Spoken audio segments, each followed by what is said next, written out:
वैष्णवों की 3 प्रधान निष्ठा हैं।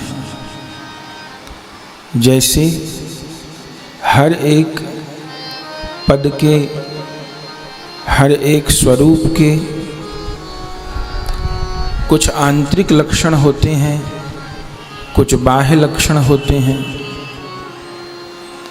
जैसे कोई पुलिस विभाग में है तो उसकी वेशभूषा हमें बता देगी कि ये पुलिस वाला है। उसकी विशेष वेशभूषा होगी, उसके पास हथियार होगा, उसका वाहन भी अलग होगा, तो उसकी बाह्य वेशभूषा भी बता देगी कि वो इस विभाग में है। और उसके कुछ आंतरिक लक्षण भी होंगे। पुलिस अफसर है तो उसके भीतर उसी प्रकार की सूझबूझ भी होगी, उसी प्रकार की अपराधी को पहचानने की उसमें क्षमता भी होगी, शौर्य भी होगा, साहसी भी होगा, आदि आदि। तो एक बाह्य लक्षण होते हैं, एक आंतरिक लक्षण होते हैं। ऐसे वैष्णव कौन है, भक्त कौन है, उसके भी कुछ आंतरिक लक्षण हैं और कुछ बाह्य लक्षण हैं। जैसे सुहागिन स्त्री है तो सुहागिन स्त्री का आंतरिक लक्षण भी है, बाह्य लक्षण भी है। माथे का सिंदूर, बिंदी, चूड़ियाँ, पायल, बिछिया देख के हम लोग अनुमान लगा लेंगे कि ये सुहागिन है। और उस स्त्री के आंतरिक लक्षण भी हैं। उस आंतरिक लक्षण में अपने पति के प्रति एक निष्ठा,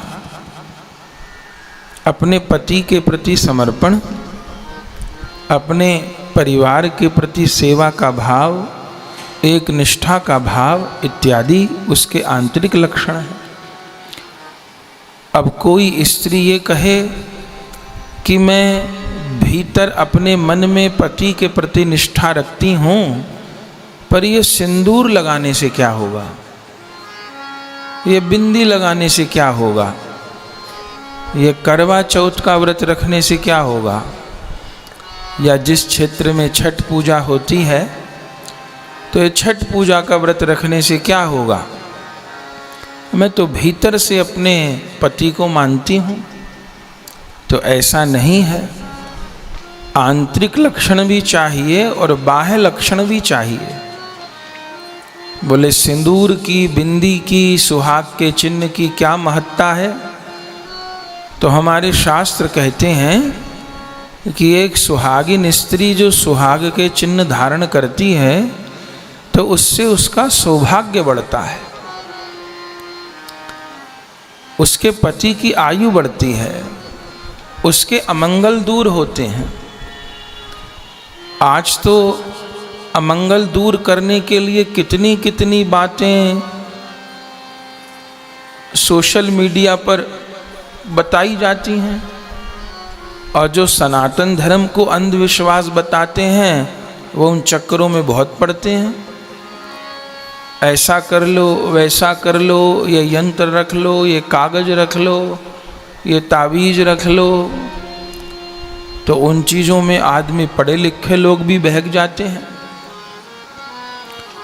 लेकिन स्त्री के सुहाग के चिन्ह धारण करने से उसके पति का, उसकी संतान का मंगल होता है, इस बात पर भरोसा नहीं होता। तो आंतरिक लक्षण भी चाहिए और बाह्य लक्षण भी चाहिए।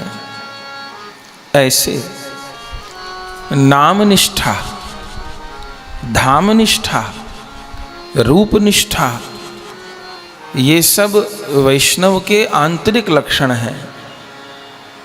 अपने इष्ट देव के रूप का स्मरण करना, अपने इष्ट देव के धाम में प्रीति करना, अष्टकालीय लीला चिंतन का प्रयास करना, अपने गुरुजन के प्रति एकनिष्ठ होना, अपने व्यवहार को, अपने आचरण को पवित्र रखना इत्यादि, ये उस वैष्णव के आंतरिक लक्षण हैं, ये होने ही चाहिए।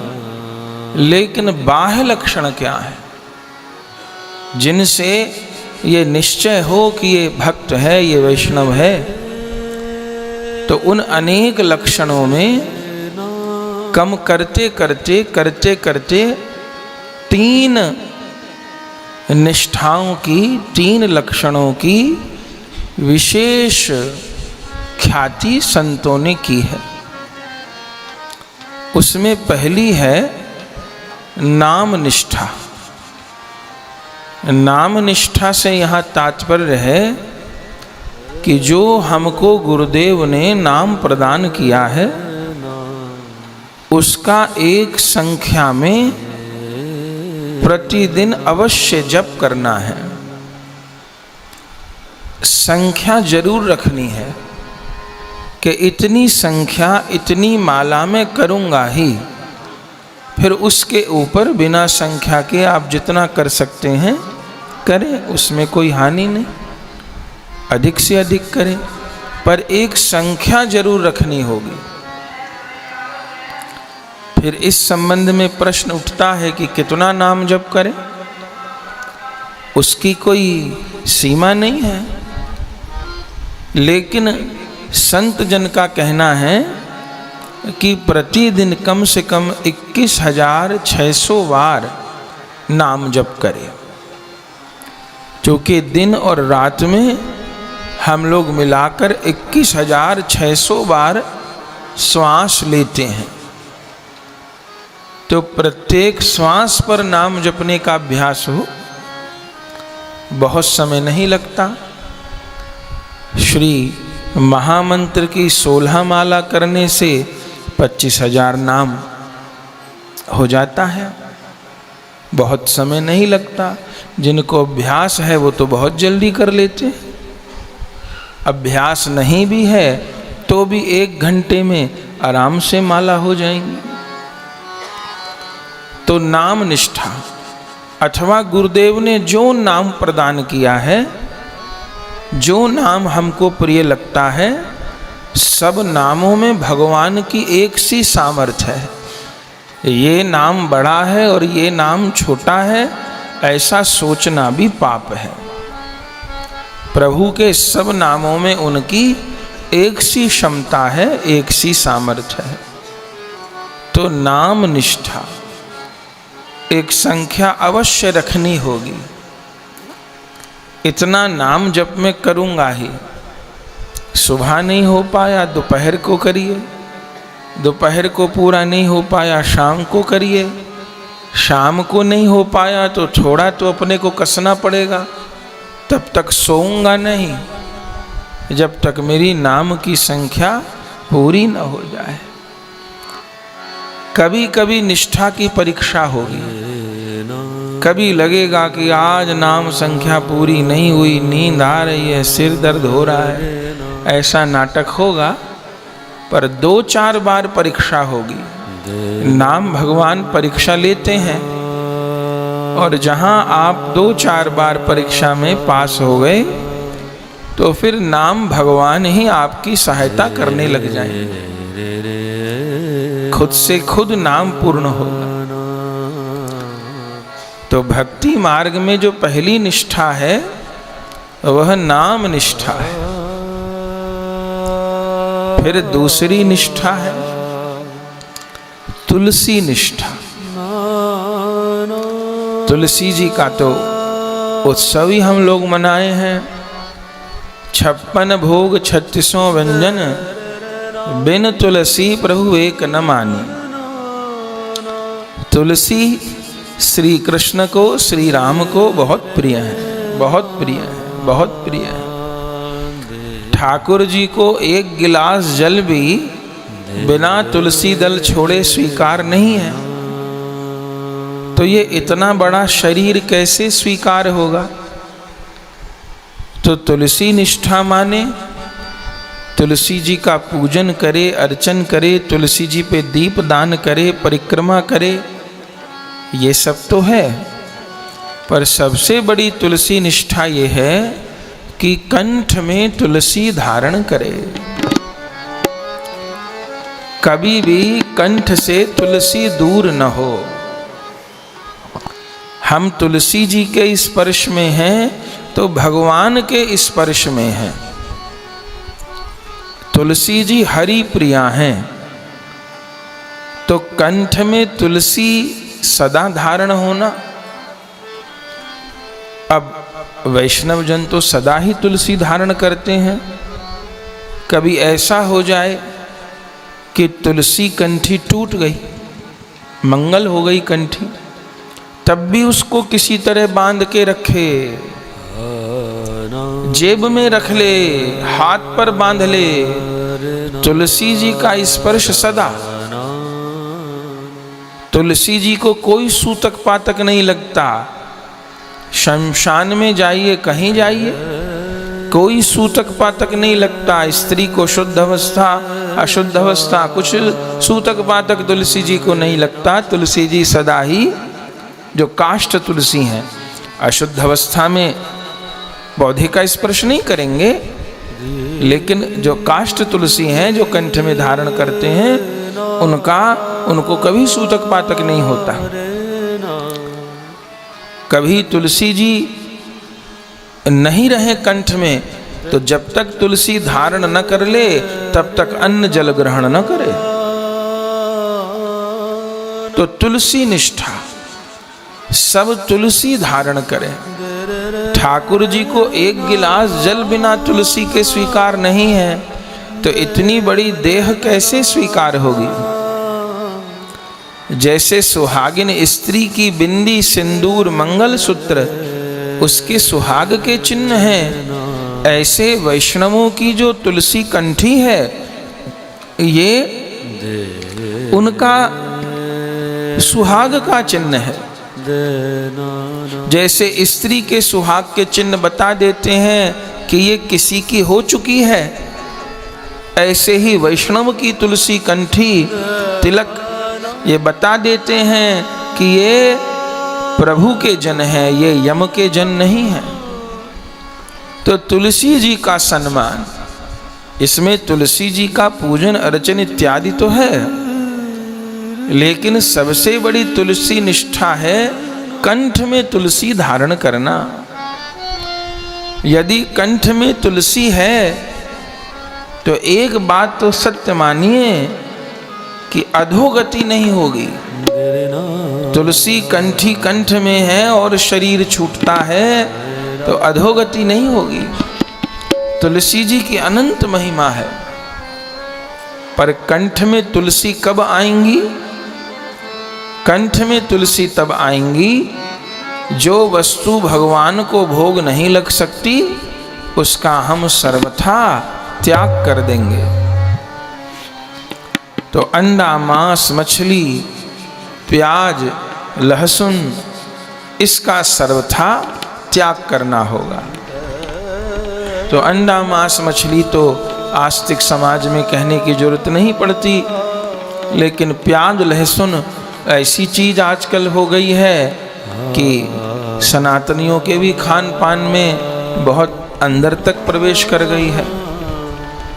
आज से 30-40 साल पहले तक कोई सनातनी के घर में प्याज लहसुन आता ही नहीं था कभी। ये अभी 30-40 बरस से ये बीमारी ज़्यादा चली है।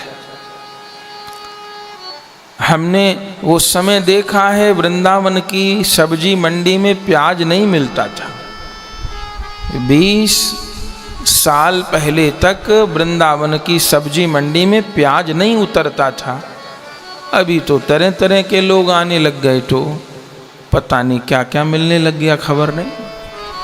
लेकिन 20-22 वर्ष पहले तक भी वृंदावन की सब्जी मंडी में प्याज नहीं दिखता था, क्योंकि कोई खाता ही नहीं था। अभी भी 90% लोग नहीं खाते, लेकिन कुछ लोग ऐसे भी हैं जो कुछ करते हैं शायद। तो प्याज लहसुन का सर्वथा त्याग हो। जो वस्तु भगवान को अर्पित नहीं हो सकती वो मुझे ग्रहण नहीं करनी। जैसे एक पतिव्रता स्त्री, उसको कहेंगे जो पति को प्रिय नहीं है वो नहीं करेगी। वो ये भी नहीं कहेगी कि ऐसा क्यों और वैसा क्यों, अरे मेरे पति को अच्छा नहीं लगता बस मैं नहीं करूँगी। वो बात ये है। तो जो हमारे प्रभु को प्रिय नहीं है, जिसमें स्वाभाविक दुर्गंध है, इतने 56 भोग लिखे हैं ग्रंथों में, हजारों लाखों, उनमें एक भी नाम प्याज लहसुन का नहीं है। शास्त्र में क्या कारण है? उनकी उत्पत्ति गलत है, उनका रस गलत है, वो उसकी चर्चा हम न भी करें। नहीं तो लोग पूछते हैं कि जमीन से आलू पैदा है, जमीन से प्याज पैदा है, महाराज आलू खा सकते हैं तो प्याज क्यों नहीं खा सकते? तो जमीन से आक और धतूरा भी पैदा होता है, किसी दिन आक और धतूरा भी खा लो। तो ये तर्क तो उचित नहीं है कि भाई जमीन से जो सबरी चीज पैदा सबरी चीज खाएंगे। किसी दिन आक धतूरा की चटनी खा लिए बना के तो पता चल जाएगा, वो भी तो वनस्पति है, सब्जी है वो भी। तो हम लोग को क्या पाना है क्या नहीं पाना है ये तो हमारे शास्त्र निर्णय करेंगे ना, हम आप तो नहीं करेंगे। तो कुछ लोग ऐसा कहते हैं कि उसके औषधीय गुण हैं। महाराज अब एक और बहाना मारेंगे कि वो जी डॉक्टर ने कह दिया है कि गार्लिक खाओ और फलाना करो और ऐसा करो, मेरा तो जी कोलेस्ट्रॉल बढ़ गया जी, मेरी तो हड्डियों में दर्द हो गया। अरे भैया, जो लहसुन काम करता है वो मेथी भी काम करती है, तो मेथी ले लो गर्म पानी से। औषधीय गुण हो सकता है उसमें हो, लेकिन बात यह है कि हमारे शास्त्र में केवल शारीरिक स्वास्थ्य को लक्ष्य करके बात नहीं कही गई है।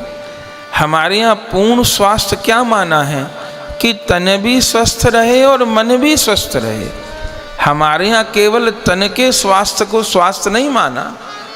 आतंकवादियों के तन बड़े स्वस्थ होते हैं, बड़े बलवान होते हैं, चोर डकैत भी बड़े बलवान होते हैं, ये झीना झपटी करने वाले भी बलवान होते हैं, पर मन तो बीमार होता है। तो तन भी स्वस्थ चाहिए और मन भी स्वस्थ चाहिए। हो सकता है कहीं औषधीय गुण की चर्चा हो, लेकिन हरि भक्त उसको स्वीकार कदापि नहीं करेंगे। तो जो वस्तु भगवान को समर्पित नहीं हो सकती उसको मैं कदापि ग्रहण नहीं करूँगा। ये है तुलसी निष्ठा। मैं जो कुछ भी पाऊंगा वो प्रभु को निवेदन करके ही पाऊंगा। जहाँ प्रत्यक्ष घर में है तो जो रसोई में बनता है वो भगवान को निवेदन करके पाइए। कहीं ऐसी परिस्थिति में है जहाँ हम लोग भोग नहीं लगा सकते हैं, तब फिर उस वस्तु को अपनी कंठी से स्पर्श करिए। हम लोग एक लौंग भी उठा के यदि पाएंगे गले के लिए तो पहले इसको यहाँ से छुआएंगे तब पाएंगे। वो ऐसा आदत पड़ी है कि कोई वस्तु अमनिया मुंह में जाएगी ही नहीं, सोते सोते भी ये अभ्यास होगा। तो कोई भी अनिवेदित वस्तु में नहीं पाऊंगा, मैं भगवान को समर्पित करके ही पाऊंगा। ये तुलसी निष्ठा है, कंठ में तुलसी हो।